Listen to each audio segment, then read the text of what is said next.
The epic rivalry, Carlos Alcaraz vs Jannik Sinner.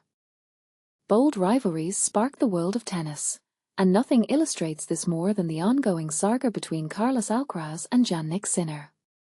At the heart of today's tennis headlines is the riveting duel featuring these two rising stars, each a Grand Slam finalist this season. In a stunning display at Roland Garros, the Spanish phenom Carlos Alcaraz orchestrated an epic comeback. Down 2 sets and facing a break deficit, he not only saved 3 match points in the 4th set but also mounted a historic recovery in the decisive 5th, sealing his 5th major title. But here's where it gets controversial. Just last Sunday at Wimbledon, the Italian sensation Jannik Sinner finally broke the trend that had seen him fall short against his formidable Spanish counterpart. Sinner, hailing from Sesto Pistoia, made history by becoming the first Italian champion on the illustrious centre court. This victory was all the sweeter, as it ended a 5-match losing streak to Alcaraz and ignited hopes that these two powerhouse players might recreate their magic at the US Open, the season's final Grand Slam event, where they shared a breathtaking encounter in the 2022 quarterfinals. The narrative deepens with reflections from tennis legend Mats Wilander, who expressed astonishment over the Spaniard's streak against Sinner. Watching this final unfold, it was hard to believe that Carlos had emerged victorious in his last 5 encounters against Jannik Sinner, a Wilander remarked in an interview with L'Equipe. He also noted that, despite this streak, Sinner showcased superior play at Roland Garros, hinting that his significant improvements over the past 2 years might eventually push Alcaraz to refine his shot selection even further. And this is the part most people miss. While the data seems to favor Alcaraz, the rapid progress made by Sinner suggests that both players still have untapped potential. What do you think? Will Alcaraz maintain his head-to-head advantage, or could Sinner's development turn the rivalry on its head? Share your thoughts and join the debate in the comments. The controversial doping cases of Wimbledon champions, Sinner and Świątek. Imagine 2 of the world's most celebrated tennis players, Jannik Sinner and Iga Świątek, standing atop Wimbledon's winners' podium, only to face a shadow hanging over their historic victories. But here's where it gets controversial. Both athletes have recently served anti-doping suspensions, sparking debates about fairness, privilege, and the integrity of the sport. And this is the part most people miss. Their cases, while seemingly similar, reveal cracks in the system that could reshape how doping is handled in tennis, and beyond. In 2025, Świątek and Sinner claimed their first Wimbledon titles, with Świątek delivering a stunning 6-0, 6-0 double bagel win over Amanda Anisimova, a feat last seen in 1988. Sinner, meanwhile, edged out Carlos Alcaraz in a grueling 4-set final. Yet their triumphs are now intertwined with their past doping violations. Over the last year, both received suspensions, one for a banned heart medication, the other for an anabolic steroid. This marks the first time in Wimbledon history that both champions have served anti-doping bans, raising eyebrows across the sports world. *** Sinner's case, a legal maze of contamination ***. Sinner's story began in March 2024 when he tested positive for clostebol, a banned anabolic steroid. The International Tennis Integrity Agency, ITIA, initially ruled that he bore no fault or negligence, allowing him to compete. His defense hinged on a hair gel used by his physiotherapist, which was later linked to contamination. Despite provisional suspensions, Sinner appealed successfully, keeping his name off the radar. But WADA, the global anti-doping authority, wasn't convinced.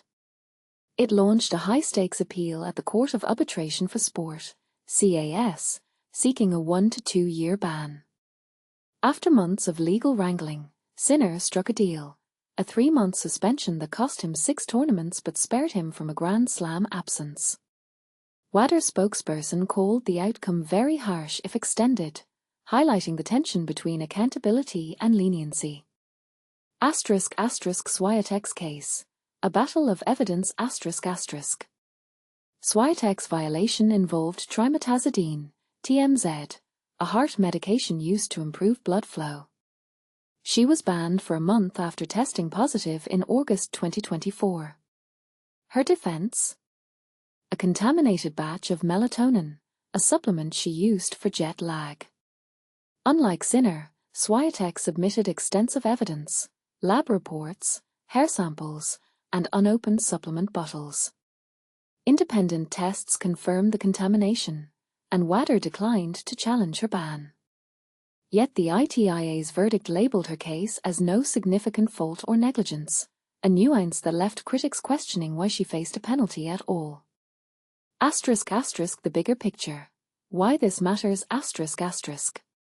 Critics argue that the system favours top-tier athletes. Players like Nick Kyrgios and Denis Shapovalov have called out what they see as double standards, citing cases like Tara Moore, who served a 19-month provisional suspension for a similar violation but couldn't afford the legal resources to appeal. Novak Djokovic, it's not a good image for our sport. Others, like Serena Williams, joked about the hypocrisy, claiming she'd face decades in prison for the same mistake. Is this favoritism, or simply the reality of a sport where resources and reputations vary wildly? What's next for anti-doping? Wilander is set to revise its anti-doping code in December 2025, with proposed changes aimed at reducing penalties for contamination cases. The new language would shift from a contaminated product to a source of contamination, potentially limiting bans to reprimands if unintentional. Travis Teigout of USARDA argues that current rules are outdated, punishing athletes for scientific advancements. Yet Wilander insists the process is a balancing act, prioritizing clean sport without crushing the innocent. So, what do you think? Are Sinner and Świątek's cases proof of a flawed system, or are they outliers in a complex, evolving landscape? Should anti-doping rules prioritize intent over outcomes, even if it means fewer bans? Share your thoughts in the comments, because this debate is far from over. Wimbledon 2025. The rise of Sincaraz, Alcaraz versus Sinner. Imagine a world where the pursuit of greatness is not just about winning, but about constantly pushing the boundaries of human potential. Welcome to the world of tennis, where the likes of Carlos Alcaraz and Jannik Sinner are redefining the sport. Just a month ago, Alcaraz played the match of his life at the French Open, and yet, he found himself facing off against Sinner at Wimbledon, with the pressure to perform at an all-time high. The stage was set, centre court, the mecca of tennis tradition, where the ghosts of legends past seemed to whisper words of encouragement to the players. But here's where it gets interesting. The crowd, dressed in their finest attire, was not just expecting a great match, they were demanding history. And this is the part most people miss, the weight of expectation that comes with being a champion. The crowd wanted a match for the ages, one that would surpass the epic encounter between Alcaraz and Sinner just a few weeks prior. But was it possible for these two tennis titans to deliver? The answer, much like the game of tennis itself, was far from straightforward. As the match began, the play was intense, but not quite extraordinary. That was until the end of the first set, when Sinner and Alcaraz engaged in a rally that will be etched in the memories of tennis fans forever. Down a set point, Sinner hit a solid serve, followed by a wide forehand that pushed Alcaraz to the limits of the court. Alcaraz, however, was not one to back down, and he responded with a deep defensive shot that left Sinner scrambling to recover. What ensued was a mesmerizing display of athleticism, with both players exchanging blows in a dizzying array of shots that left the crowd gasping in awe. And this is where the rivalry between Sinner and Alcaraz gets really fascinating. The contrast between Alcaraz's creative, improvisational style and Sinner's technically brilliant, yet crushing, ground strokes. It's a duel that has all the makings of a classic, with both players pushing each other to new heights. But, as the match wore on, it became clear that Sinner's precision and power were starting to take their toll on Alcaraz. The better player won, with Sinner's 4-6, 6-4, 6-4, 6-4 victory marking his first win against Alcaraz since 2023. It was a clinical performance, yet one that was not without its moments of beauty. Sinner's movement around the court was a joy to behold, with the fluidity of an NBA guard and the coolness of a player who has mastered the art of staying calm under pressure. Alcaraz, on the other hand, works in bursts, with a variety of shots that can leave opponents bewildered.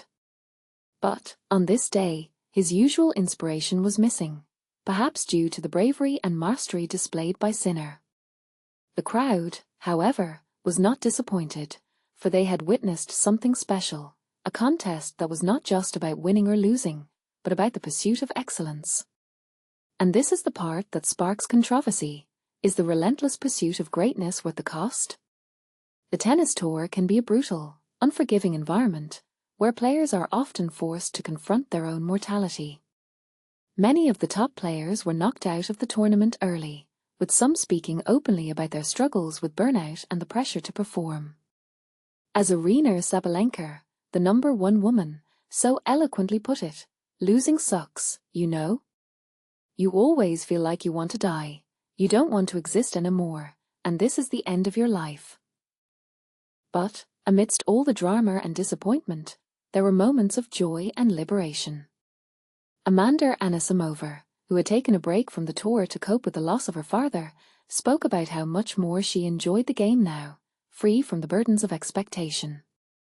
Iga Świątek, too, found a new sense of freedom on the grass courts, after relinquishing her dominance on clay. And Sinner, the champion, seemed to embody this spirit of liberation, when he said, "It doesn't really matter how you win or you lose the important tournaments.